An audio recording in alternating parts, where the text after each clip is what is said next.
Hello, magandang gabi po sa ating lahat. So, hiniwalayan ka ba niya? Siyempre, nasaktan ka. Hindi mo matanggap.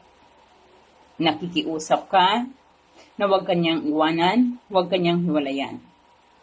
Tinatanong mo kung ano bang nagawa mong pagkakamali sa kabila ng ginawa mo naman ang lahat ng best mo para mag-work out ang inyong relationship.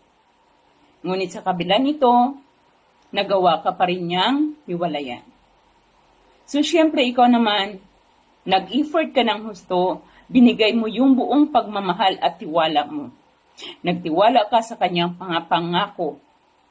Kaya, at the end of the day, na dumating na sa punto na nagsawa na siya sa'yo, ayun, labis kang nasaktan. Ngayon, iniisip mong hindi mo kaya na mawala siya. Andon, nagmumukmuk ka. Umiiyak ka gabi-gabi, halos kahit araw umiiyak ka. Pero, ano ba ang nararamdaman niya? Siya siguro mayroon na, masaya na sa piling ng iba. Samantalang ikaw nandyan nagbumukmok pa rin, umiiyak, tinatanong kung ano ang iyong pagkakasala. Ngayon, ito ang tanong mo sa iyong sarili. Deserve mo ba to?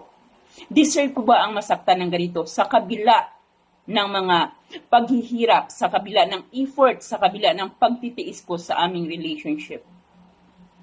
Yan ang iisipin mo. Deserve ko ba ang umiyak ng umiyak na lamang? Hindi, girl. Dapat mag-move on ka. Ipakita mo sa kanya na kung gaano kadali sa kanya nakalimutan ka, kakayanin mo. At ipakita mo sa kanya na kaya mo siyang palitan ng higit pa sa kanya. Ngunit ito lamang ang ating dalhin, ang mga lessons na natutunan natin sa nagdaang relasyon. Maniwala ka. Maniwala ka sa kanyang mga kilos para sa iyo, ngunit wag na wag kang kumapit sa salita at sa mga pangako.